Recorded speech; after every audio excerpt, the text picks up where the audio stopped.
नाज़रीन कराम, सजदों में अल्लाह तबारक व तआला ने क्या ताकत अता की है, हम इसका तसव्वुर भी नहीं कर सकते, चाहे वो रूहानी एतबार से हो, चाहे वो जिस्मानी एतबार से हो। यानी सरकार अलैहिस्सलाम ने रुकू और सजदा सही तरीक़े से करने की तलक़ीन फरमाई है।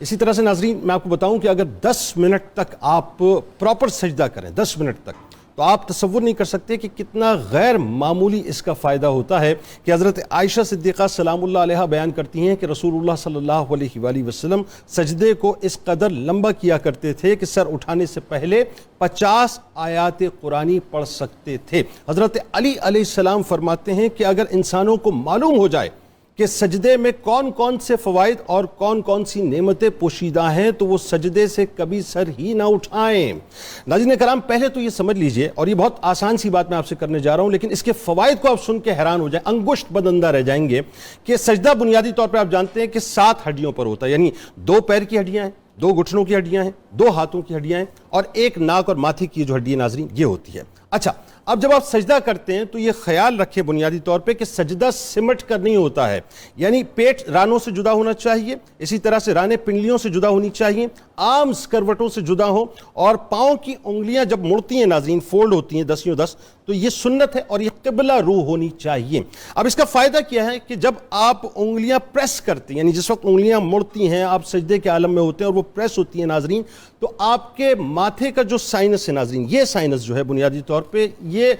इस पे प्रेशर जनरेट होता है और ये बिल्डअप होता है प्रेशर यहाँ पे, और इसको एक एनर्जी मिलती है। यानी माथे की जो हड्डी है नाज़रीन, ये जो हड्डी है ना, जो आपके सजदे में जब आप लगाते हैं, इसको प्रेस करते हैं, तो यहाँ हमारा एक साइनस है। यानी हमारे कितने साइनस हैं बुनियादी तौर पे सर के या पीछे के, वो यहीं पे खुलते हैं। यानी हमारा जो फ्रंटल साइनस है वो यहाँ खुलता है, इसके अलावा जो हमारा मैक्सिलरी साइनस है नाज़रीन, ये बुनियादी तौर पे ये यहाँ पर खुलता है, और दीगर जितने भी साइनस है वो यहीं पर खुलते हैं। अब होता क्या है नाज़रीन कि जब हम सिमट कर सजदा कर लेते हैं, बड़ी तवज्जो रखिएगा, तो जो हमारी स्पाइनल कॉर्ड है उसका पोस्चर सही नहीं बनता, उसका अलाइनमेंट सही नहीं बनता, जबकि जिसकी वजह से होता यह है कि जो नतीजा हमें मिलना चाहिए था वो नतीजा हमें नहीं मिलता। जबकि प्रॉपर सजदा जब हम करते हैं तो अल्लाह तबारक व तआला ने इसमें कितना खूबसूरत हमारे लिए इनाम यानी जिस्मानी तौर पे भी रखा है कि हमारे जो मोहरे हैं वो खुल जाया करते हैं। इन मोहरों के दरमियान जो डिस्क होती है नाज़रीन, अल्लाह तबारक व तआला इन सजदों की वजह से उस डिस्क को भी हील कर देता है, और इसके साथ साथ इन डिस्क के अंदर जो नर्व्स होती हैं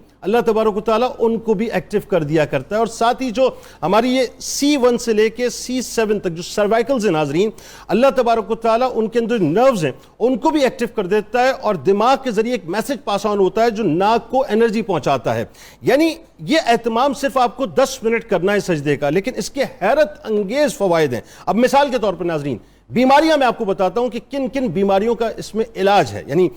जिससे एलर्जी, स्नीजिंग, जो आपको छींकें वगैरह बहुत ज़्यादा आती हैं, अच्छा जो आपकी नज़ला जो बंद हो जाता है, या शदीद फ्लू हो जाता है, या बलगम का मसला है, या रेशे का मसला है, या जिनके नेज़ल पॉलिप्स जो हैं वो बड़े हुए होते हैं, जिसे आप जिल्द के नाक की जिल्द जो होती है उसके अंदर जो आप गुदूद बन जाते हैं बुनियादी तौर पे, चंद दिनों में इन बीमारियों का बाकायदा इससे इलाज हो जाता है। दुनिया भर के माहिरीन तिब, जो कि गैर मुस्लिम हो या मुस्लिम हो नाज़रीन, अपने तजुर्बे के नताइज की बुनियाद पे कहते हैं कि दिमागी कमजोरी को दूर करने का वाहिद तरीका 10 मिनट का तवील सजदा है। 10 मिनट का तवील सजदा है। यानी अब आप ज़हन में रखिए कि जो कशिश सकल है नाज़रीन, इस कशिश सकल के खिलाफ हमारा दिल जो है खून दिमाग को अच्छी तरह से पंप नहीं कर पाता, पहुंचा नहीं पाता, क्योंकि हम खड़े होते हैं ना, तो जब हम खड़े होते हैं तो सही तरह से खून नहीं पहुंचता। जितना अच्छे तरीके से नाज़रीन सजदे के आलम में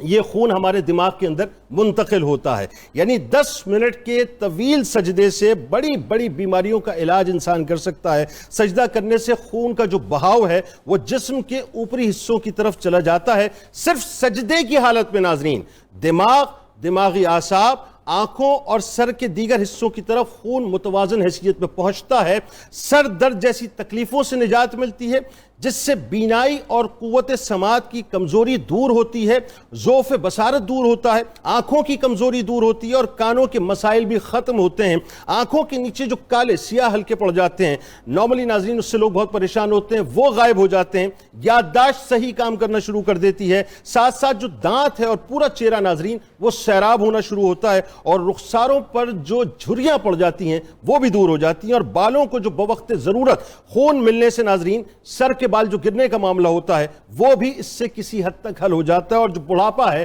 وہ دیر تک نہیں آتا۔ اور آپ کو ایک اور مزے کی بات بتاؤں، جو طویل سجدے ناظرین، اس کے ذریعے سے اللہ تبارک و تعالیٰ نے یہ بھی ہم پہ کرم کیا ہوتا ہے کہ ہمارے پھیپڑے بھی مضبوط ہوتے ہیں، یعنی ویسے ہمارے پھیپڑوں سے جو ایئر ناظرین یعنی اس کا جو اخراج ہوتا ہے وہ تقریباً 2/3 ہوتا ہے، اور 1/3 ایئر ہمارے پھیپڑوں میں رہ جاتی ہے، لیکن یہ واحد سجدے میں پوسچر ہوتا ہے انسان کا باڈی کا کہ جس کی وجہ سے ساری ایئر باہر نکلتی ہے اور فریش ایئر دوبارہ اندر آتی ہے۔ اسی طرح سے ناظرین، جب آدمی سجدے کی پوزیشن میں ہوتا ہے تو اس کے گردے بھی بہتر انداز سے کام کرتے ہیں۔ اب نارملی دن میں آپ 48 رکعت میں 96 مرتبہ سجدہ کرتے ہیں، ذرا سوچئے نارمل روٹین ہے۔ ان سجدوں میں ایک تو آپ کو توقف کرنا چاہیے، اور دوسرا ذہن میں رکھیں کہ جب آپ نماز ادا کر لیں تو 5 7 10 منٹ اگر آپ سجدہ شکرانہ ادا کریں اور اس میں درود پاک کی کثرت کرتے رہیں، نیت یہ ہونی چاہیے کہ سجدہ میں اللہ کی بارگاہ میں کر رہا ہوں، اس کے قرب کے لیے اللہ تعالیٰ آپ کو روحانی طور پہ بھی مقام عطا کرے گا اور جسمانی طور پہ بھی اس کے فائدے عطا کرے گا۔